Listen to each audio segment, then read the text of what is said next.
para el mundo. Ágora, el espacio para el libre pensamiento, abordando temas relacionados con la religión, la filosofía, salud, ciudadanía, educación, economía y política. Es un término no propiamente médico. De lunes a viernes a las 3 de la tarde con Gabriel Andrade. Ágora, por Luz Radio 102.9. Siempre más. A continuación, programa mixto, informativo y de opinión, transmitido en horario todo usuario y apto para todo público. Ágora es un término griego que significa lugar de asamblea o reunión. Tradicionalmente, el ágora era el lugar específicamente designado para que los ciudadanos griegos se reunieran a debatir sobre los diferentes asuntos concernientes al sistema democrático. A partir de este momento, tenemos un Ágora en Luz Radio 102.9 con Gabriel Andrade.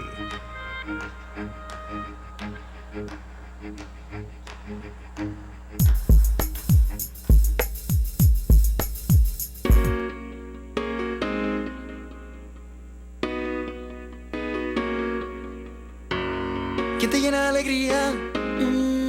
Como yo. ¿Quién te besa y quién te mima? Solo yo. ¿Quién te da tanto cariño? Como yo. ¿Quién te da lo que tú pides? Solo yo. Te juro, amor, yo por ti daría toda la vida. Seguro estoy que jamás nadie te ha querido como yo. ¿Quién te quiere y te cuida? Como yo. ¿Quién te alegra los días? Como yo. ¿Quién te da desayuno en la cama y te hace sentir una? ¿Quién te admira? Como yo. ¿Quién te como yo? ¿Quién te lleva a conciertos, más viajes, sin embargo a cruzar nuevos mares? ¿Quién respeta tu espacio? ¿Quién entiende tus días de cambios? ¿Quién sabe bueno? Por favor no te olvides de mí.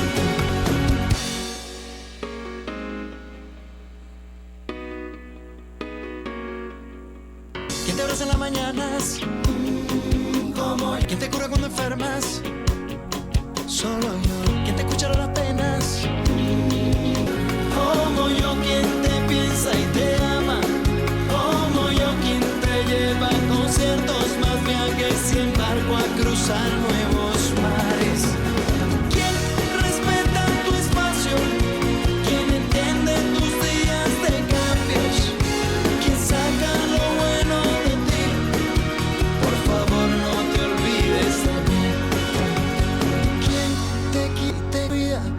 Como yo. ¿Quién te alegra días? Como yo. ¿Quién te da desayuno en la cama y te hace sentir una dama? ¿Quién te admira? Como yo. ¿Quién te piensa y te ama? Como yo. ¿Quién te lleva a conciertos, más viajes, sin embargo a cruzar nuevos mares? ¿Quién respeta tu espacio? ¿Quién entiende tus días de cambios? ¿Quién saca lo bueno de ti? Por favor no te olvides de mí. Por favor no te olvides de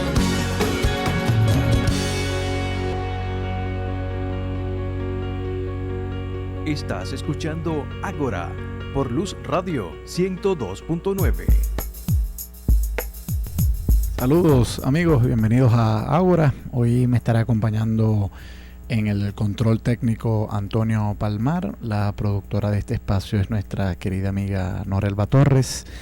El director de los radios, el profesor Jesús Urbina, y quien les habla, el profesor Gabriel Andrade. Estará en toda la programación de Luz Radio. Puede escucharse por la www.radio.luz.edu.ve. Puede enviarnos un mensaje de texto libre de cargo para cualquier pregunta o comentario al 0426-565-1980, 0426-565-1980, o también nos puede llamar directamente a la cabina al 12 426872. 426872. Para hoy tenemos pautada la visita de Ángel Molina de la Universidad del Zulia. Ángel es amplio conocedor de la mitología griega y ese es el tema que nos va a ocupar hoy. Aún no llega Ángel, pero en espera de su llegada podemos adelantar algunas nociones generales sobre la mitología griega. No hay pleno acuerdo sobre cuál es la función de los mitos en general, y valga decir que si bien los griegos con sus mitos han sido probablemente los más famosos, muchísimos otros pueblos, por no decir todos los pueblos del mundo, han ofrecido algún tipo de cuentos en el pasado inmemorial que se constituyen como mitos. No es del todo claro cuál es la función de los mitos y en especial la función que pudieron haber tenido los mitos griegos. Hay varias teorías al respecto, pero la teoría que con mayor frecuencia se invoca es que los mitos sirvieron para explicar fenómenos que el hombre trataba de buscarle respuesta a ellos, pero que no los lograba explicar del todo. Entonces empezaron así a cumplir pues aquello que ha venido a llamarse una función etiológica, es decir, buscar la explicación a las cosas. Entonces los hombres, para explicar de dónde viene el sol, de dónde viene la luna, cómo es que se formaron la Tierra, cómo se formaron los distintos planetas, en función de eso se dieron respuestas mitologizadas. Va llegando entonces Ángel Molina, ahora sí lo saludamos. Bienvenidos a Ágora, Ángel. Bien, gracias. Pues tú llegabas, estamos haciendo introducción de cuál es la explicación que tradicionalmente se le ha dado al origen y naturaleza de los mitos, es decir, por qué existen mitos. Y yo adelantaba acá la idea de que la respuesta que tradicionalmente se invoca con mayor frecuencia es la alternativa ética, es decir, que los mitos están para explicar fenómenos que en un inicio pues el hombre, puesto que no tenía aparatos científicos y tampoco realmente tenía una actitud de indagar empíricamente sobre cómo es el mundo, pues trató de buscar explicación a los fenómenos naturales, especialmente, en particular los fenómenos climáticos, pero no solamente eso, sino también por qué surgen distintas circunstancias en las sociedades, etcétera.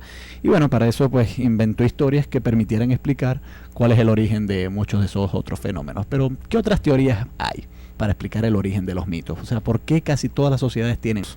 Sí, precisamente, y buenas tardes a los radioescuchas, precisamente de eso se tratan los mitos, de procurar una explicación para los distintos fenómenos, ya sean sociales o naturales, porque el ser humano es así, el ser humano es inquisidor, busca la explicación de las cosas. Por supuesto, hay buenas y malas explicaciones de los distintos fenómenos, pero siempre le hace falta al hombre para poderse enfrentar al mundo una explicación que lo satisfaga en mayor o menor grado.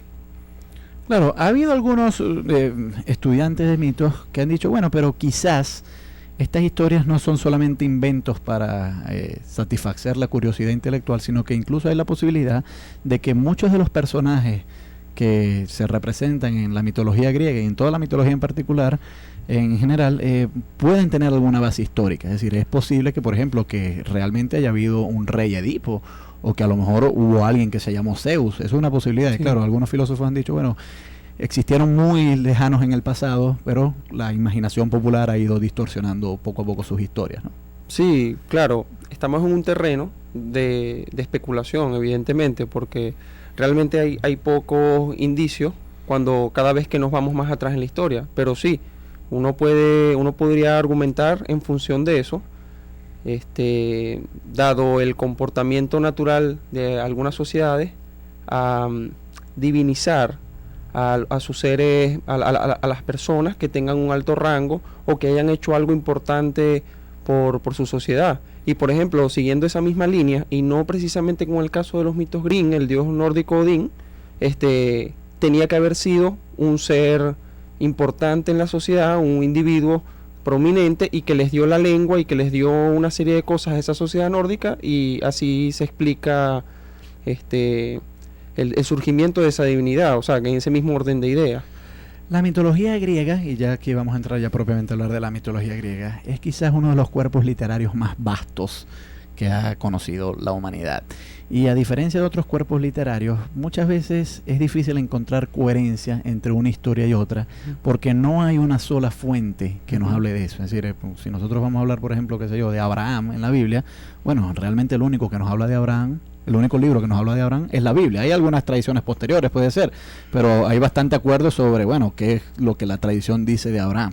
No así propiamente en la mitología griega, es decir, hubo varios autores, entonces claro, hacer una reconstrucción coherente de los mitos griegos no siempre ha sido fácil, pero a esto se han dedicado muchísimos historiadores, es decir, más o menos a tratar de reconciliar qué es lo que las distintas fuentes sobre los mitos griegos nos dicen y cómo poder armarlos en un todo continuo, ¿no? Porque hay muchísimas fuentes, es decir, están los grandes poetas, Hesíodo y Homero, por supuesto, pero luego hay muchísimos otros poetas y tradiciones populares que eventualmente se fueron recogiendo, e incluso vasos pintados y tragedias, por supuesto, e inclusive las propias comedias de Aristófanes tienen algunos contenidos mitológicos, y los tres grandes poetas trágicos, que son Esquilo, Sófocles y Eurípides, tocan temas propios de la mitología griega. Entonces, claro, la gran labor del historiador ha sido tratar de hilar y tratar de vincular esas historias que muchas veces se cuentan de forma dispersa, pero tratar de mantenerles un hilo conductor. Sí, definitivamente. Y yo creo que eso tiene mucho que ver con el hecho de la estructura social de la Grecia antigua. Hablamos de Grecia como un estado, como un país, como si lo viéramos como es actualmente. Y debemos recordar siempre que eso era una sociedad atomizada, que estaba dividida socialmente y constituida socialmente por las que llamamos polis, que eran ciudades-estado. Entonces hay que entender que cada polis tenía su idiosincrasia, su cosmovisión, su forma de ver las cosas, y que sin embargo compartían, lo que los hacía griegos a todos era precisamente la lengua y las creencias y ciertas instituciones. Vamos a ir a escuchar un tema musical, Ángel, y al regreso vamos a tratar de hacer un muy general panorama de cuáles son las principales historias que los griegos nos dejaron en su legado civilizacional en este ágora. Converso con Ángel Molina, el tema que nos ocupa hoy es la mitología griega. Vamos a ir a escuchar de Miguel Bosé el tema Un momento per me y ya regresamos.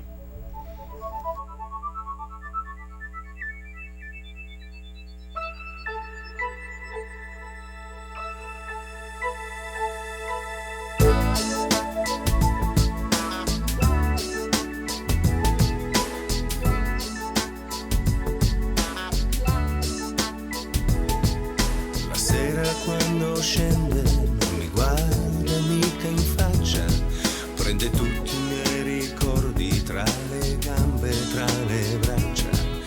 Quando scende non si accorge mai di me, che lontanamente vado ad osservare questo cielo su di me. Su di me.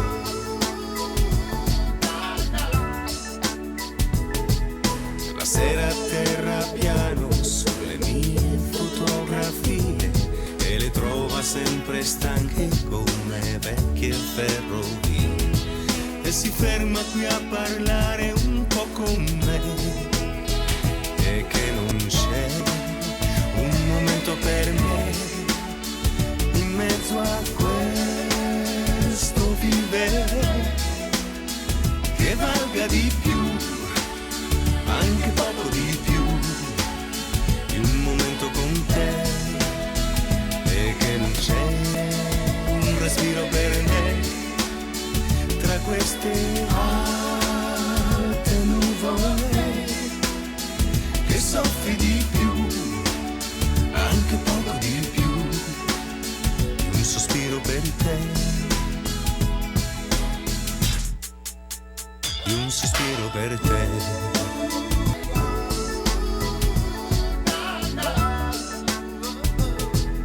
Sera quando scende tira i conti del mio giorno e mi dice se ho viaggiato o se ho girato intorno tra le ombre sopra i muri, e mi fonde un po' le idee e mi mette nella testa sensazioni libere, poi si ferma qui a parlare un po' con me, e che non c'è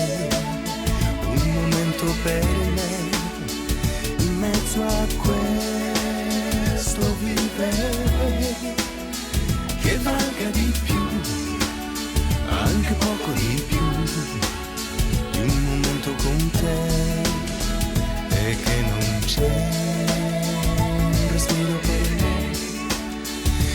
queste alte nuvole che soffi di più, anche poco di più, di un sospiro per te, di un sospiro per te.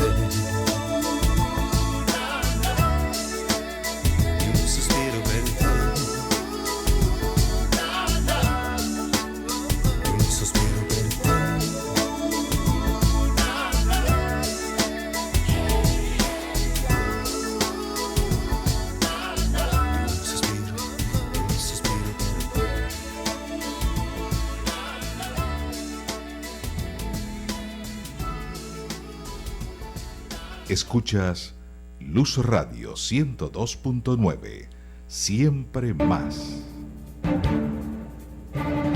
Luz Radio presenta Boletín Informativo, más noticias en menos tiempo.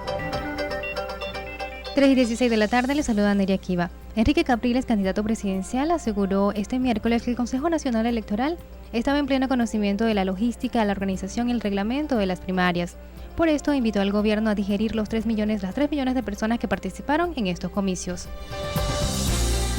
Estudiantes de la Universidad Central de Venezuela, Núcleo Maracay, reportaron que un grupo de motorizados entró a ese recinto disparando a los estudiantes que desde esta mañana protestaban por la muerte de un compañero tras ser arrollado por una grúa de la policía de Aragua el pasado martes. Y Venezuela reabrió tras varios años de cierre su mercado al ganado y la carne congelada de Colombia, país que ya realizó una primera exportación de 300 bovinos en pie, dijeron este miércoles las autoridades de sanidad animal en Bogotá. La reapertura hace parte del proceso gradual de reactivación de comercio binacional que los dos países emprendieron en agosto del 2010 tras el restablecimiento de sus relaciones diplomáticas. Fin de este boletín informativo, les habló Neria Kiva. Luz Radio presentó Boletín Informativo, más noticias en menos tiempo, una producción de los servicios informativos de Luz Radio.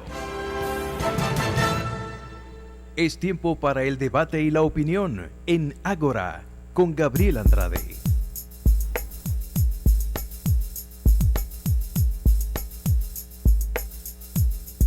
Seguimos acá en Ágora. Nuestros números de contacto para enviar alguna pregunta o comentario: 0426-565-1980. Puede enviarnos un mensaje de texto libre de cargo. Hoy me acompaña Ángel Molina de la Universidad del Zulia. Ángel es amplio conocedor de la mitología griega, además de muchas otras cosas. Y precisamente en función de eso lo he invitado acá para que tengamos un diálogo sobre un panorama general de la mitología griega. Ángel, de esto hay enciclopedias. Sí, sí. Que constan de muchos tomos, de forma tal que tratar de reducir toda la mitología griega a un espacio de 1 hora se nos hace difícil. Pero yo creo que podemos abordar, digamos, los principales episodios en la mitología griega, que son los que más se repiten en el arte, los que la gente conoce más, etcétera, para que, bueno, nuestra audiencia capte cuáles son los temas principales. Tú decías en el segmento anterior algo muy interesante, ¿no? Que es que, bueno, muchos de estos mitos lo que buscan es dar alguna explicación del mundo, ¿no? Tienen una función etiológica. Y en ese sentido, pues parece que Hesíodo, que es uno de los principales poetas que nos ofrecieron versiones de la mitología griega, esa era su preocupación, es decir, explicar cuál es el orden. Parece, empezó con un tal caos. Sí. La palabra caos es como la gran oscuridad, ¿no? Sí. Y Hesíodo no nos explica muy bien, pero de ese caos surge Gaia, que es la tierra, ¿no? Esta Gaia parece ser que da a luz a un hijo, pero yo diría que casi de forma virgen, porque nadie la impregna, que es Urano. Y entonces luego, con su propio hijo, tiene otros hijos, es decir, que ahí tenemos una primera forma de incesto, según parece, ¿no? Bueno. No quedaba de otra, eran los únicos que estaban, ¿no? Por cierto, que es el mismo problema que siempre se le ha planteado a Adán y Eva, ¿no? De que, bueno, y a los hijos, o sea, si los hijos de Adán y Eva, con quien ellos se tuvieron que haber apareado para tener otros hermanos, tuvieron que ser con su hermana o con su madre, ¿no? Y la Biblia realmente nunca se plantea ese problema. Parece que lo mismo ocurre acá, ¿no? Con Gaia, ¿no? Sí. Entonces, claro, si no hay otro hombre por ahí cerca, ella se tiene que aparear con su propio hijo, que es Urano. Y de esa unión empiezan a surgir una serie de dioses que en la mitología griega se han venido a llamar los titanes. Los titanes. Los titanes. ¿Qué características tienen esos titanes? Sí, bueno, los titanes están asociados con esas mismas fuerzas de la naturaleza. Tienen cada uno características particulares. Hemos escuchado de Océano, hay varios, ¿no? Hiperión, exactamente. Febe, Tetis. Sí, Tetis, sí, muy importante. Claro, ahí quizás el titán más importante de todos es Crono. Sí, en esa primera generación, generación, definitivamente, es el que termina siendo el monarca, el que manda en ese primer periodo. Claro, porque se va dando una conspiración, que es muy interesante, que esto se repite muchísimo en la mitología griega. Parece que los griegos están obsesionados con las conspiraciones, ¿no? Es recurrente ese asunto de esas guerras intestinas por el poder. Parece que hay de manera subyacente allí un trauma con respecto a esos conflictos palaciegos que existían entre padre e hijo, la envidia, la venganza, todas esas intrigas palaciegas que se trasladan a la forma de ser, por cierto, muy caprichosa de estos dioses. Sí, que son muy antropomórficos, por cierto, o sea, llevan las características nuestras, muy distinto de las concepciones de los dioses de otras religiones, ¿no? Esa es una gran diferencia. Este Cronos, que es uno de los titanes, come, digamos, la cizaña que le siembra su madre Gaia y le insta a que castre, es decir, le corte los testículos a Urano, y así lo hace. Y entonces Cronos va y le corta los testículos a Urano y ahora él es el gran dios, ¿no? El macho alfa. Exactamente, o sea, el primero, ¿no? Pero hay una cosa ahí bien interesante, Ángel, que me gustaría preguntarte cómo lo ves tú, que Cronos en él empieza a sembrarse la preocupación de que a lo mejor lo mismo que él hizo con su padre, sus hijos lo van a venir a hacer con él. Sí. Y obsesionado con esa gran preocupación de que eventualmente un hijo lo va a destronar y lo va a matar, a él le da es por comerse a sus propios hijos. Por comerse, ¿no?, a los hijos, sí. Y hay un cuadro muy famoso de Goya, que la ajá. versión romana del dios griego Cronos es Saturno, donde él se está comiendo a su propio hijo, un cuadro de Francisco Goya, el pintor español, que se llama Saturno devorando al hijo, ¿no? Muy famoso y espantoso, sí. Sí, es ese aspecto del canibalismo y ese tipo de prácticas. Hay varias explicaciones para eso, pero entre ellas está que parece ser que había cierto canibalismo y ciertas prácticas de este tipo en estas civilizaciones, pero en la forma muy antigua, en cuanto a los ritos de iniciación, esos ritos místicos que realizaban de iniciación a las religiones. Parece ser que había cierta práctica de eso, pero por supuesto que también está... o sea, uno no puede evitar la analogía con el mundo de la naturaleza, lo que hacen también los leones cuando por ejemplo la cría no es propia de él, entonces él, para preservar sus genes, sí, claro. Sus genes, sí, ocurre el infanticidio, recurre al infanticidio, pero aquí es su propio hijo, que es lo más terrible del caso. Claro. Entonces, claro, aquí ya entra también el elemento de las facetas del ser humano, de lo que es capaz de hacer el hombre, que va por encima de su naturaleza, para el bien y para el mal. Claro, la esposa de Cronos, que es la que le ha dado los hijos, cada vez que ella da a luz a un hijo, Cronos se lo va comiendo. Esta esposa se llama Rea. Y entonces él se los va devorando, pero resulta ser que el último hijo lo esconde, es Zeus. Y entonces Zeus se cría con ninfas y pastores y otros. Y Zeus recurre a un plan bastante ingenioso, también por parte de Rea, que es que le dan a comer una piedra. Es decir, ella logra esconder a Zeus engañando a Cronos, que envuelto en unas toallas hay una piedra, y Cronos se la come, ¿no? Se la come. Entonces, claro, es una forma también de decir, bueno, los dioses son capaces de engañarse entre sí también, ¿no? Y también son un poco torpes, son como niños quizás, pero niños en un periodo muy, muy primitivo de su formación, porque realmente uno ve incluso todos estos mitos, y el punto en común es que los dioses son realmente caprichosos, infantiles, también tienen características, son torpes y fáciles de engañar, o sea, por artimañas quizás relativamente sencillas. Entonces solamente, o sea, son como una versión amplificada del ser humano, pero solo en sus facultades, en el poder que tienen sobre la naturaleza, pero con respecto a la inventiva, a la habilidad intelectual, el hombre no tiene mucho que envidiarle a ellos. Bueno, y parte del plan que Zeus ejecuta para salvarse de la devoración de Cronos y salvar a sus hermanos es que le induce una poción para que los vomite. Ajá. Entonces, es decir, y aquí es otra cosa muy extraña de la mitología, que si bien se los había comido, como que no estaban muertos todavía, sino que están en el estómago de Cronos. Bueno, Entonces, sí. los va vomitando y entonces ahí van apareciendo los hermanos de Zeus. Bueno, claro, también debemos recordar que las reglas de juego son distintas, son seres inmortales. Claro. Y me imagino que los jugos gástricos divinos no pueden ni con los propios dioses. Vamos a ir a escuchar un tema musical, Ángel, y quisiéramos que al regreso pues continuáramos conversando sobre esta cronología de la mitología griega, porque quizás uno de los aspectos que el común de la gente asocia más con la mitología de la mitología griega es aquello de los dioses del Olimpo. Y precisamente los mitos en torno a los dioses del Olimpo empiezan precisamente con este vómito de Cronos vomitando al resto de los hermanos de Zeus.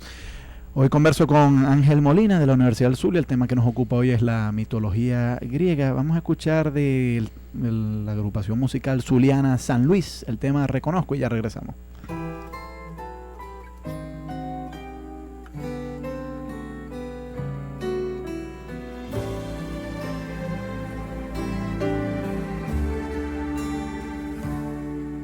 Reconozco en tu mirada que hoy me toca madrugar, disparando desde el alma lo mejor de mi arsenal. Mis delirios en baladas, mi artillería más pesada, que si pierdo la batalla, ¿qué más da? Reconozco en tus palabras que te vas a estacionar al calor de mis entrañas para no salir jamás. Este corazón no aguanta otro flash de tu mirada. Reconozco que me voy a enamorar. Reconozco que ya no tengo remedio, que me paso de sincero. Ven y compra el primer beso que te entrego entre mis labios, un pedazo de universo. Reconozco, tengo miedo, sabe Dios qué gran aprieto es abrir en dos mi pecho y sacar de lo más dentro todo lo que estoy sintiendo. Reconozco simplemente que te quiero.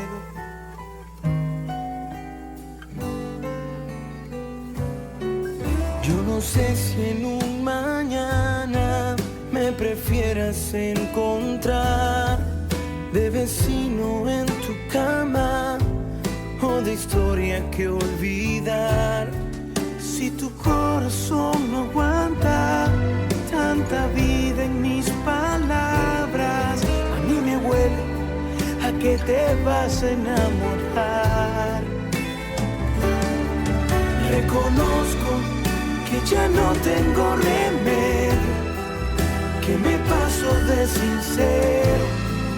Ven y compra el primer beso que te entrego entre mis labios, un pedazo de universo. Reconozco, tengo miedo, sabe Dios qué gran aprieto es abrir en dos mi pecho y sacar de lo más dentro todo lo que estoy sintiendo. Reconozco simplemente que te quiero.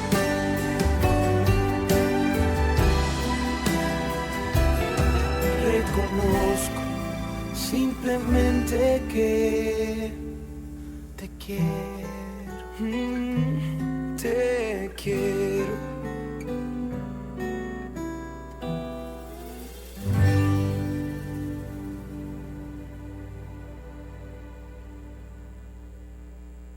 Escuchas Luz Radio 102.9, siempre más. En Luz Radio recordamos esta semana los momentos más importantes de la historia. 14 de febrero, día de San Valentín. 15 de febrero de 1975. Se crea la Dirección de Planificación Física de Luz. 15 de febrero, Día del Jubilado. 16 de febrero de 1969. Se crea la Escuela de Bioanálisis de la Universidad del Zulia. 18 de febrero de 1924.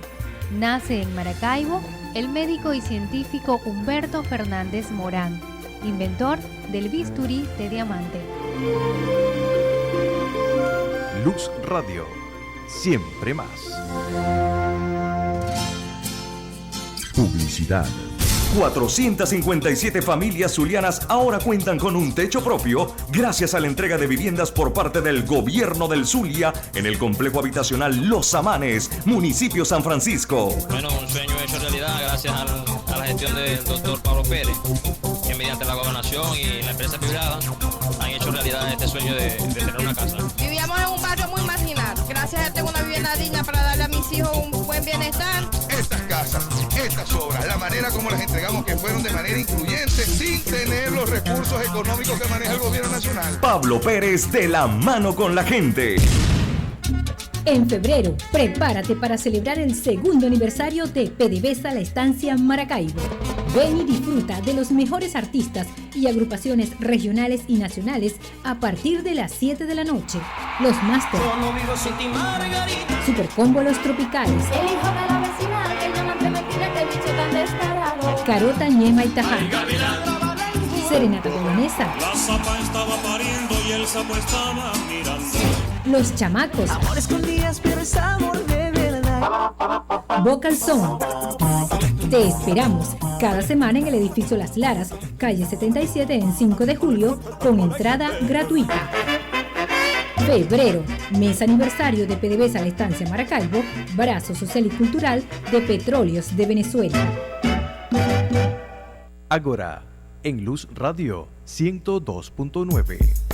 Estamos acá de vuelta en Ágora. Ágora era la palabra que los antiguos griegos empleaban para referirse a la plaza pública donde discutían temas de todo tipo, y hoy me acompaña Ángel Molina de la Universidad del Zulia, y el tema que nos ocupa hoy es un tema sobre el cual seguramente se conversó mucho en el Ágora en la antigua Grecia, que es el tema de la mitología griega. En el segmento anterior, Ángel, habíamos hecho un recuento sobre cómo las distintas versiones de los mitos, en especial la teogonía de Hesíodo, nos plantea cómo fue que supuestamente se creó el mundo, ¿no?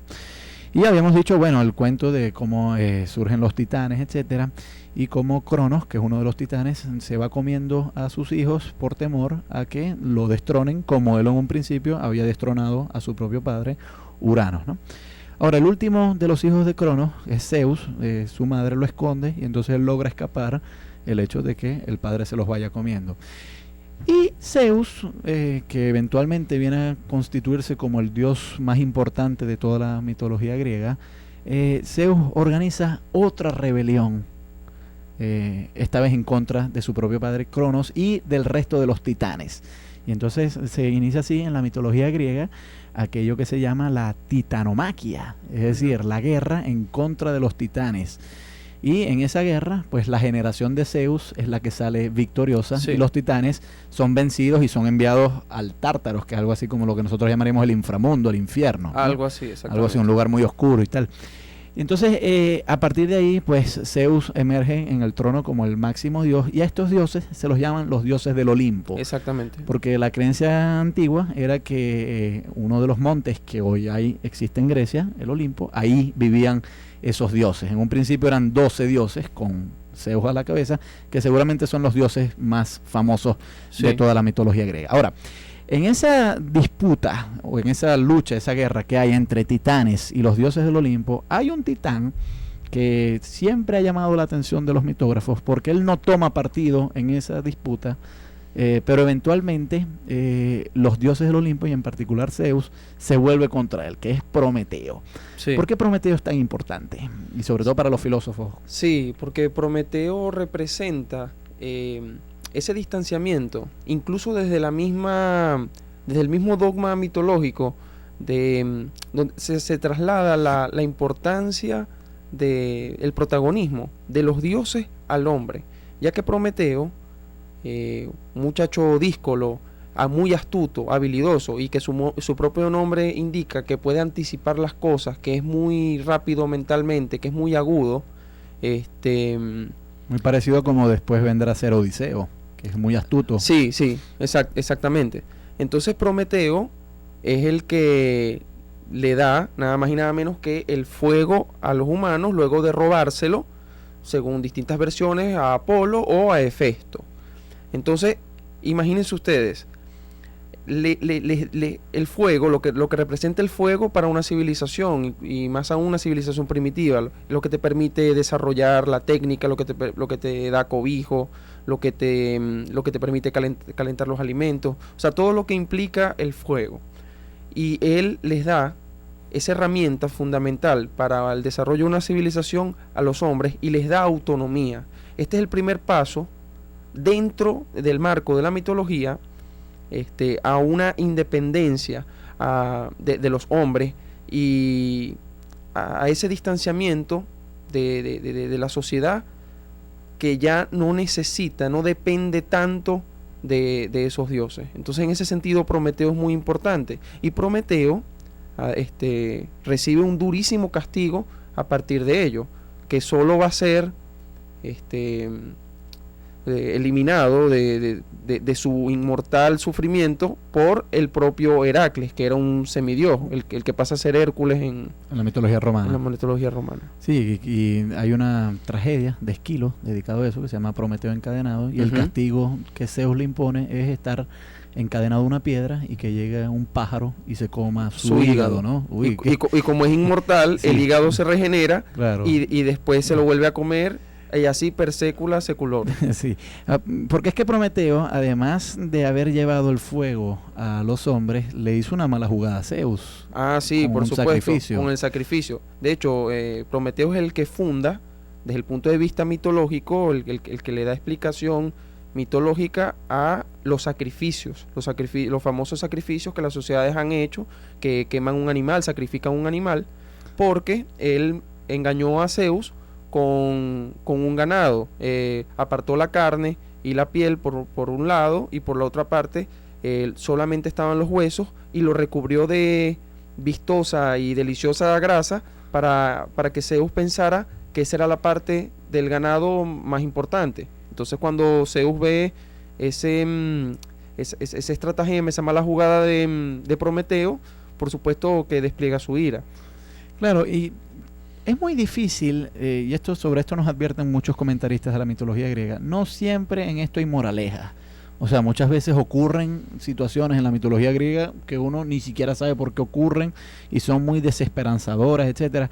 Quizás, pero a lo mejor en algunos casos sí hay algunas moralejas, ¿no? Sí. Lo que siempre se ha dicho sobre la historia esta de la oferta del sacrificio de Prometeo y los restos del animal sacrificial a Zeus, es que muchas veces tenemos que tener cuidado de que, por más que algo parezca muy vistoso, como era el caso de Zeus, al ver esa grasa tan jugosa y tan sabrosa, a lo mejor es sencillamente huesos, ¿no? Y que no hay carne detrás de ella. Exactamente.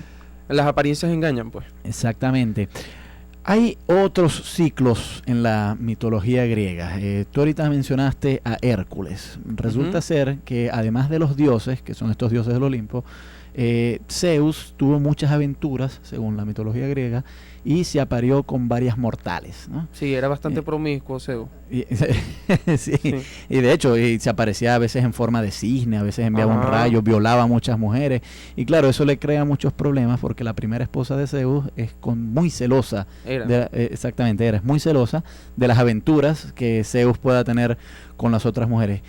Y eso, claro, abre todo un compás de nuevos mitos que son bastante voluminosos sobre las aventuras sexuales de Zeus. De algunas de esas aventuras sexuales surgen algunos héroes, y eso abre también un nuevo capítulo en la mitología griega dedicado a los héroes. Y hay muchísimos. Tú ahorita mencionaste a Heracles, por ejemplo. Sin duda Heracles es uno de los más conocidos por su gran fortaleza, ¿no? Yo diría que algo así como el Sansón, el prototipo del Sansón en la mitología griega. Exactamente. Sí, y Hércules es solo uno de ellos, y bueno, también Hércules, a pesar de sus grandes hazañas y de que no fue culpable de su destino, también tiene un final trágico. Entonces, aquí notamos que al hombre, o sea, yo creo que allí está de manera subyacente en la conciencia de la sociedad griega el simplemente resignarse a lo que el destino... Claro. Sí, en muchas de estas cosas el oráculo dice tal cosa que se va a cumplir y es inevitable que aquí así ocurra, ¿no? Sí, y esa es la gran diferencia que vamos a ver en esta etapa mitológica a la etapa lógica o lo que se va a llamar posteriormente el paso del mito al logo, donde hay un cambio de actitud precisamente ante la vida, ante la adversidad de la vida. Aquí es una posición todavía muy pasiva, donde uno simplemente tiene que resignarse al destino y evitar siempre la desmesura, porque eso es lo que pasa muchas veces con estos héroes. Normalmente tienen una vida digna de grandes hazañas, muy honorable, pero en algún momento cometen una desmesura, lo que llamaban ellos ubris, como se quiera llamar, y entonces allí se desata la catástrofe. Claro, y esta secuencia que Heracles no es el único héroe de la mitología griega, hay otros, Jasón, Teseo, Perseo, Aquiles. Todos estos héroes, más que Aquiles, yo sí diría que Jasón, Heracles, Teseo y Perseo, esos 4, se les encomienda una misión. Entonces tienen que viajar a algún lugar y tienen un montón de hazañas y aventuras, etcétera. Y al principio parece que esa misión es prácticamente misión imposible, muy difícil alcanzarla, pero se encuentran aliados que les permiten lograr eso y al final lo logran, pero entonces resulta ser que al final pues cometen algún error y entonces tienen un final trágico. Por ejemplo, Jasón viaja en un barco que se llama el Argos con unos marineros que se llaman los argonautas en busca de un vellón de oro, ¿no? Teseo va y mata a un minotauro. Perseo mata a la medusa y en todo esto hay mucha violencia. La verdad es que yo no creo que estos son cuentos que yo le contaría a mi hija pequeñita. Yo esperaría un poco más que crezca, ¿no? Sí, yo creo que también se debe a que eran otros tiempos, eran tiempos realmente violentos. Entonces en la psique del griego promedio era normal un conflicto violento que terminara de forma violenta, las guerras, todo este asunto que conocemos bien de que la historia se escribe a sangre y fuego, ¿no?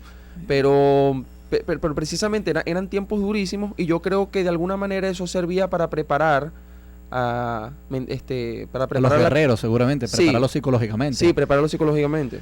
Vamos a ir a escuchar un tema musical, Ángel, y al regreso vamos a abordar quizás uno de los episodios más conocidos de toda la mitología griega y el que seguramente más se ha llevado al cine y quizás no al teatro en la antigua Grecia, pero seguramente de los temas mitológicos griegos que se ha llevado al cine, el tema de la guerra de Troya ha sido el más común. Entonces vamos a conversar sobre la guerra de Troya en el segmento que viene. Hoy converso con Ángel Molina de la Universidad del Zulia. El tema que nos ocupa hoy es la mitología griega. Vamos a escuchar de una agrupación italiana. Italia está bastante cerca de Grecia y recibió muchísima influencia de la civilización griega. De Il Volo, un tema clásico que cantó Luciano Pavarotti, O Sole Mio.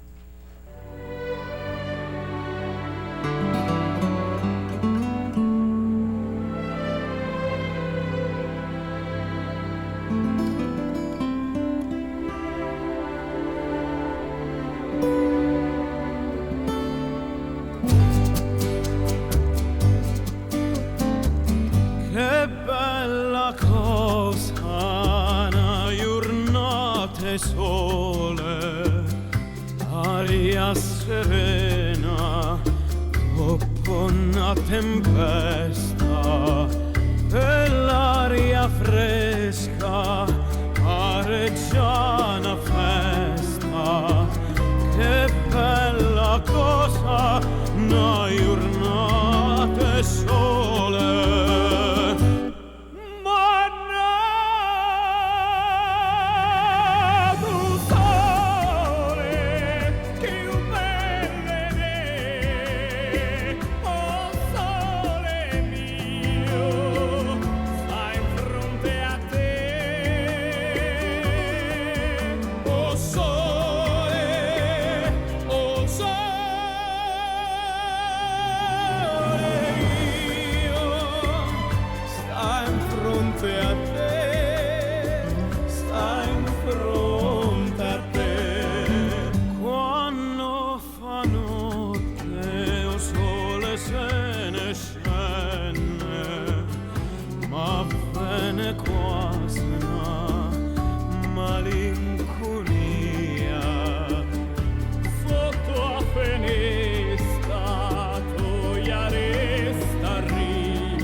Escuchas Luz Radio 102.9. Siempre más. Respira. Siente. Camina. Vive a plenitud.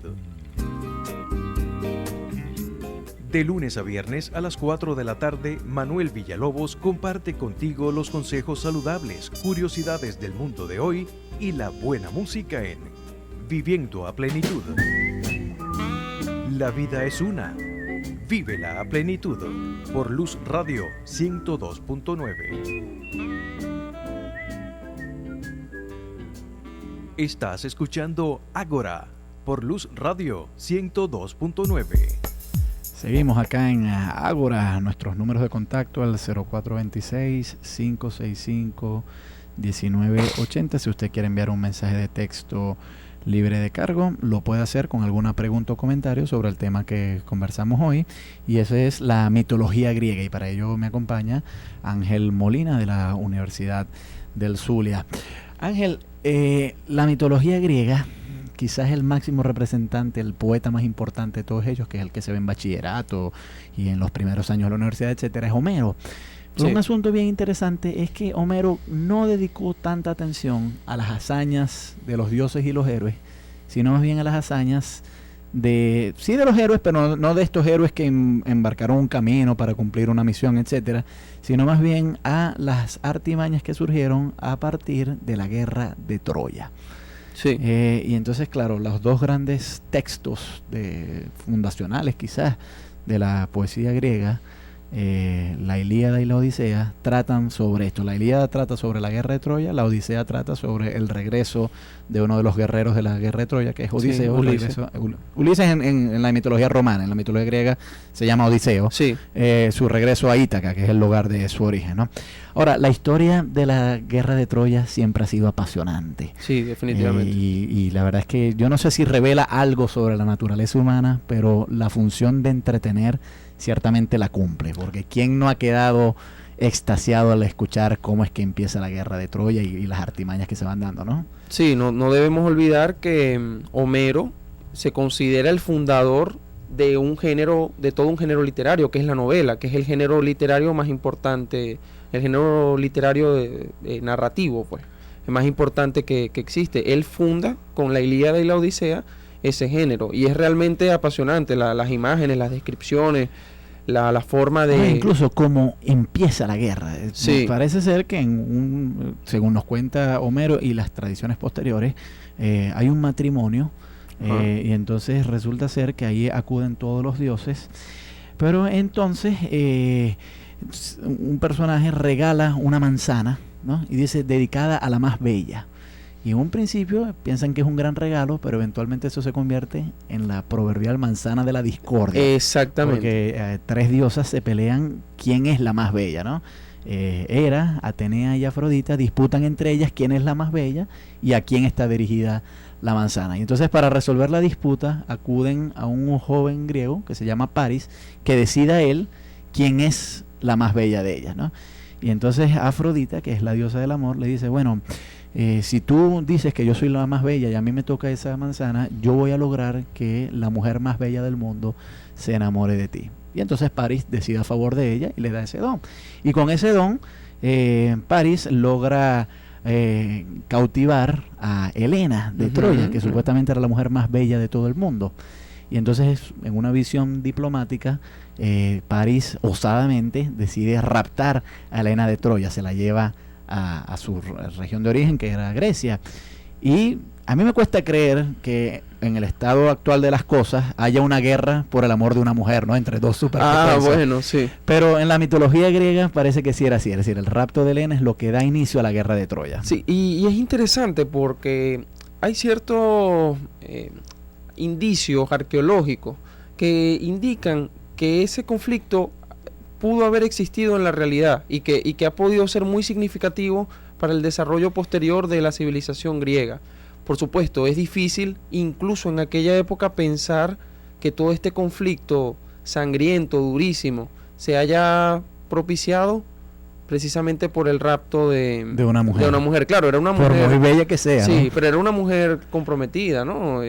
Casada con Menelao. Con Menelao. Entonces, claro, también está el elemento fundamental, más allá de las categorías morales, de las instituciones, o sea, la institución del matrimonio como un factor inviolable, pues. Bueno, en la Europa moderna, estoy hablando siglo XV, siglo XVI, siglo XVII, sí hubo guerras entre estados por disputas familiares, por ejemplo, quién sería el sucesor. Claro. Y muchas veces los estados se conformaban por matrimonios entre los reyes. Entonces, claro, no es del todo descabellado pensar que el rapto de una mujer sí pudo haber lanzado una guerra a gran escala. O sea, si hubiese sido una sirvienta, no tanto, pero si es la esposa de uno de los reyes, en este caso Menelao, ahí sí pudo haber... Sí. Especulo yo, ¿no? La verdad es que... Digamos que sí, ciertamente. Ahora, la guerra de Troya, bueno, hay muchísimos detalles, pero como Homero las va narrando, la verdad es que son sumamente apasionantes, porque se lanza una invasión griega para ir a rescatar, una invasión griega. Sí, de la Grecia continental. Exactamente, para ir a rescatar no a Helena, porque claro, los troyanos habían luchado en contra de los griegos, eran los griegos los que habían raptado eran los troyanos los que habían raptado a Helena. Entonces, claro, para ir a buscar a Helena se lanza una gran invasión. Y entonces resulta ser que, bueno, la guerra hay disputas de todo tipo. Quizás el principal personaje en esta guerra de Troya es un héroe que tú mencionaste en el segmento anterior, Aquiles. Aquiles, semidios, por cierto. El hombre más fuerte de la época, que decían allí que con un puño podía tumbar creo que era 12 hombres, algo así. O sea, una fuerza descomunal.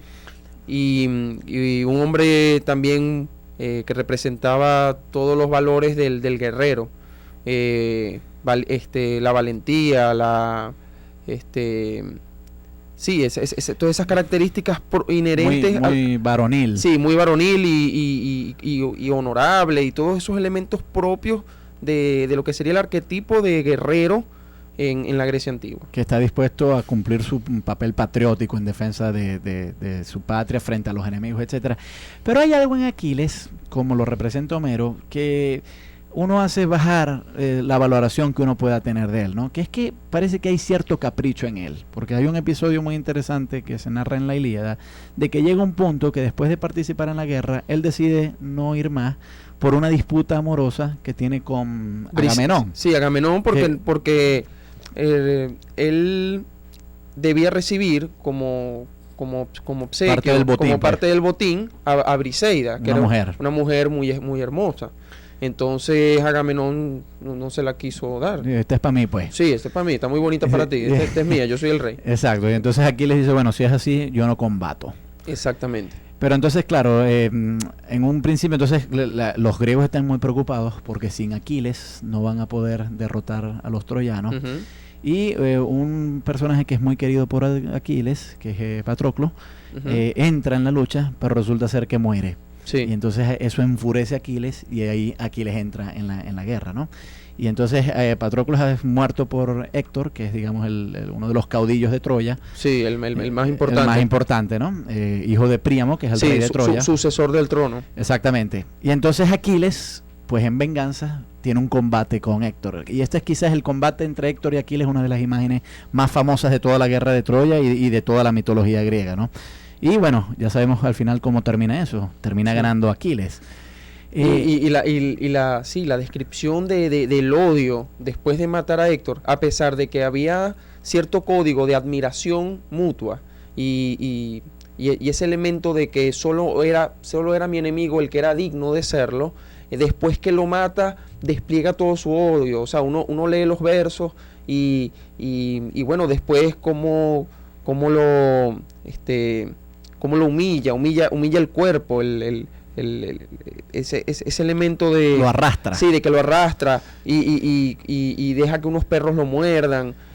Una serie de elementos terribles para ensuciarlo, pues ensuciar su honor. Claro, toda esta guerra de Troya, sin embargo, Aquiles no es exitoso en destruir a Troya, porque llega un momento en que los griegos tratan de asediar a Troya, pero no lo logran hacer. Entonces deciden retirarse, pero por ingenio de Odiseo, que es uno de los personajes del lado griego, dicen, no, pero yo tengo una estrategia. Construyamos un gran caballo de madera y vamos a hacerle creer a los troyanos de que se lo estamos ofreciendo a un dios y que nos retiramos. Y allí precisamente entra nuevamente, aunque estamos todavía en un asunto, en un marco mitológico, el aspecto del ingenio. O sea, cómo los griegos tenían tan alto estima al aspecto del ingenio. Aquiles con su fuerza no pudo, porque era una fuerza quizás ciega, caprichosa, mientras que Ulises con su ingenio logró el cometido. Claro, porque lo que ocurre entonces es que los griegos dan la apariencia de que se van, los troyanos meten en su ciudad al caballo de Troya, que ellos creen que es una gran estatua muy bonita, pero resulta ser que dentro de ese caballo hay unos guerreros griegos que en la noche, con la ayuda de un espía, salen del caballo, abren las puertas de la ciudad y eso permite la gran invasión griega y, por así decirlo, y claro, con esa invasión griega Troya queda devastada y los vencedores de esa guerra terminan siendo los griegos. Que por así decirlo, ese es el capítulo final de la mitología griega, es decir, aquello que empezó con la creación del universo, con el caos y Gaia, etcétera, prácticamente termina. Hay algunas historias posteriores como la Eneida, por ejemplo, pero ya yo no llamaría eso propiamente mitología griega, sino más bien mitología romana y derivada. Eso es ya romano. Y de hecho, no olvidemos que los niños y adolescentes de Grecia se educaban con Homero. Homero era el educador, era el canon es decir, en la Ilíada y la Odisea estaban aglutinados todo el abanico de valores y la estructura social y todos los elementos que se deseaban del ciudadano ideal en la sociedad griega. O sea, que el elemento moral que tiene y social es muy fuerte. Y sí, como bien apuntas, ya después con los poetas trágicos y todo este asunto, lo que hay son reinterpretaciones de los mitos y ya pasando a un plano más de la recreación, pero no olvidemos que después viene el asunto del paso del mito al logos. Bueno, Ángel, muy agradecido por tu visita acá en Luz Radio. En una hora yo creo que hemos hecho bastante bien un resumen de los temas generales de la mitología griega. Con toda seguridad te vuelvo a invitar para que hablemos sobre